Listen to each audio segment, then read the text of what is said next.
The Sultan is dead. The sorrowful news echoed throughout the palace. Some women wept bitterly, while the sultanas clutched their sons, knowing they would soon be parted from them. The palace seemed to plunge into shadow. The death of the sultan meant a shift in power. A new ruler now ascended the throne, and among the thousands of women in the palace, only one had reason to rejoice: the new sultan's mother. The sultanas and concubines of the deceased sultan were sent to the old palace to live out the rest of their days.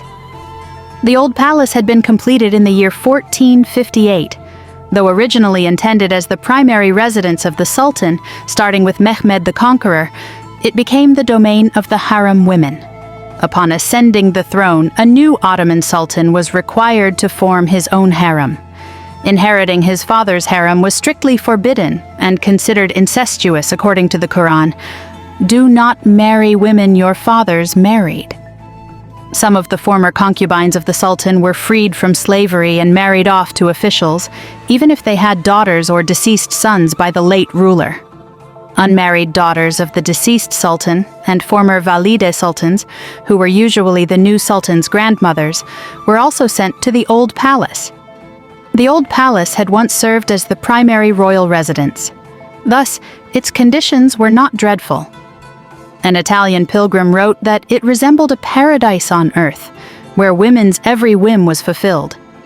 A British embassy treasurer in Istanbul in the first half of the 17th century noted that the old palace had fine apartments, tall fruit trees, baths, and fountains.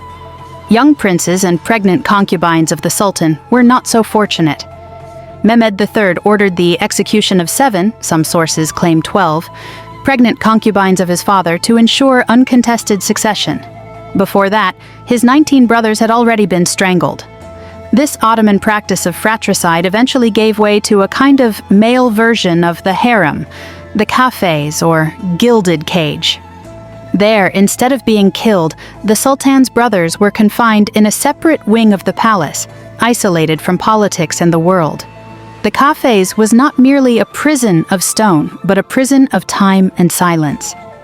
Princes confined there could spend decades without sunlight, without education, and without hope.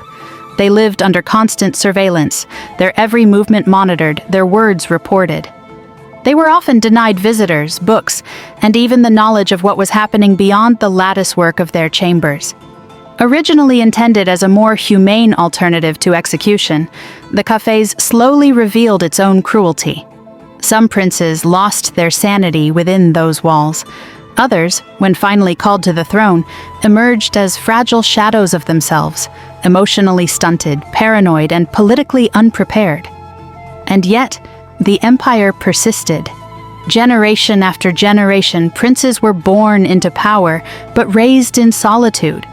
The cafes became a symbol of both imperial mercy and institutionalized fear, a paradox at the heart of the Ottoman dynasty, where survival meant isolation, and ascension came at the cost of a lifetime in silence. This dark, ritualistic tradition reflected both the ruthless politics of the empire and its gradual evolution. While the fate of many women ended in silence within the old palace, a few would rise again in history. Mothers of future sultans, bearers of new dynasties, veiled architects of imperial power.